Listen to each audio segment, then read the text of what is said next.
Invictus, Invictus का मतलब होता है अनकॉन्करेबल, और अनकॉन्करेबल का मतलब क्या होता है? अनकॉन्करेबल का मतलब होता है कि कोई एक ऐसा चीज़ जिसे हम जल्दी से वैनिश नहीं कर सकते, जिसे जल्दी से ख़त्म नहीं कर सकते, क्योंकि वो एक ऐसी चीज़ होती है जो जल्दी से हार नहीं मानती। ओके, तो अभी यहाँ पर पोएट ने खुद को अनकॉन्करेबल इनविक्टस क्यों कहा है? लेट्स सी।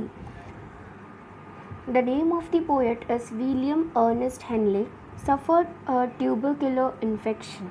ठीक है, तो यहाँ पर जो पोएट है वो खुद इन्फेक्टेड थे कोई डिजीज़ से, जिस वजह से उनका amputation of a leg below the knee हुआ था, मतलब removal of leg below the knee, क्योंकि इन्फेक्टेड हो गया था बहुत ज़्यादा, जिस वजह से ये बहुत बोलते मेजर प्रॉब्लम्स फेस कर रहे थे अपने लाइफ में।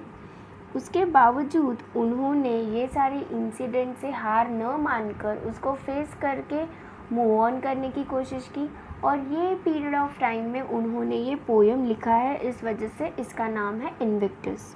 ओके, अभी ये पोएम के थ्रू वो वही बोल रहे हैं कि in the time of difficulty we have to show our courage, we have to show our courage to move on from that difficult situation, to face it, and even सिर्फ face नहीं करना है but we have to learn something from it. Okay, now उन्होंने ये poem के first paragraph में क्या लिखा है? Let's C. Out of the night that covers me, black as the pit from pole to pole, I thank whatever God may be for my unconquerable soul. इसका मतलब यहाँ पर ये बोल रहे हैं कि the hardship he have been surrounded by because of that disease and even the problems he was facing, he thanked God for that. कि मतलब आप बोल रहे होंगे कि क्यों थैंकफुल है वो गॉड को? इसलिए थैंकफुल है कि उन्होंने ऐसा एक सोल बनाया जो अनकॉन्करेबल है, जिसको वैनिश नहीं कर सकते, जो हार नहीं मान रहा है। इतने सारे डिफ़िकल्टीज़ के बावजूद वो फेस करना सीख रहे हैं, वो स्ट्रॉन्ग बन रहे हैं, वो स्ट्रॉन्ग बनने की कोशिश कर रहे हैं।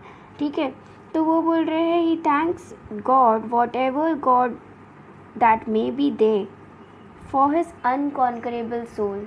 ही इज़ थैंकिंग गॉड कि उन्होंने एक ऐसा सोल बनाया जो अनकॉन्करेबल है, जिसको वैनिश नहीं कर सकते, जो हार नहीं मानना सीखा है, और वो फेस करते हुए आगे बढ़ रहे हैं। ठीक है, this is the meaning of first para. Now second para. In the fail clutch of circumstances I have not विंस्ड और cried allowed.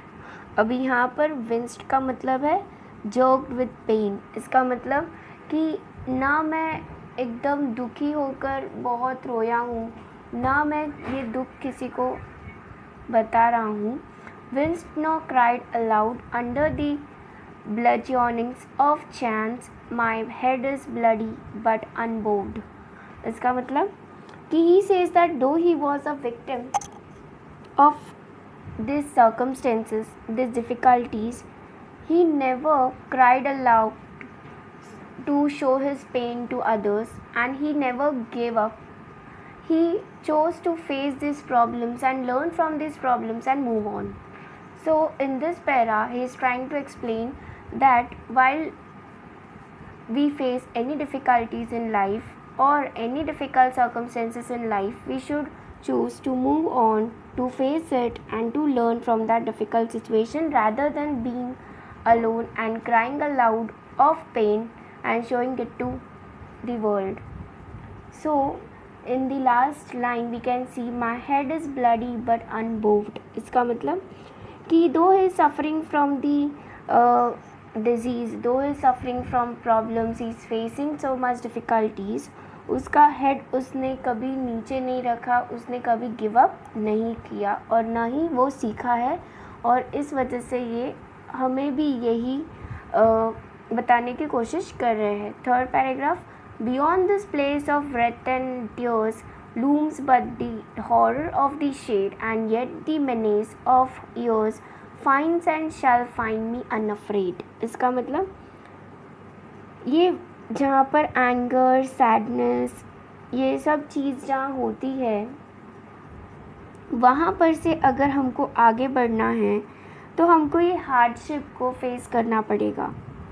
He says that even the threat, मतलब ये डर कि क्या होगा क्या होगा क्या होगा आगे जाके, और अफ्रेड, मतलब ये सारी चीज़ें हमको और भी डीमोटिवेट करती है। ये जो डर है, ये जो एंगर है, ये जो सैडनेस है, ये जो डार्क मोमेंट्स है, अगर हम उसके बारे में सोचते रहेंगे तो हम और भी अफ्रेड हो जाएंगे, और भी डर लगेगा, और भी हम लोग जीना भूल जाएंगे। So finds and shall find me unafraid, मतलब ये सारी चीज़ें देखनी चाहिए कि मैं अनअफ्रेड हूँ, मैं ये सारी चीज़ों से नहीं डरना चाहता हूँ और न डरूँगा। Okay, last paragraph. It matters not how straight the gate, how charged with punishments the scroll. I am the master of my fate. I am the captain of my soul. तो यहाँ पर लास्ट पैराग्राफ में ये बोल रहे हैं कि does not matter कि कितनी भी डिफ़िकल्टीज़ हो, कितना भी कुछ भी हो जाए, कितने भी और पनिशमेंट्स उसके लिए लिखे हो, मतलब और भी डिफ़िकल्टीज़ फेस करना उनके लिए लिखा गया हो, पोएट सेज़ कि मैं ये सारी चीज़ें मैं कॉन्फिडेंस से डील करूँगा, ये सारी डिफ़िकल्टीज़ से लर्न करके आगे सीखूँगा और मैं गिव अप नहीं करूँगा। I am the master of my fate, मतलब मैं अपना खुद का मास्टर हूँ, मैं captain of my soul, I am the captain of my soul, I am the master of my own fate. तो मैं सोल अथॉरिटी हूँ मेरे लाइफ के लिए, मैं सोल अथॉरिटी हूँ मेरे एक्शंस के लिए। तो मुझे जो भी मिलना है, मुझे मेरा पनिशमेंट्स मिलेंगे, बट ये पनिशमेंट्स को मैं फेस करते हुए आगे बढ़ूँगा and never will give up on this. Okay, by William Ernest Henley. I hope you have understood this short poem, but very thoughtful and very good.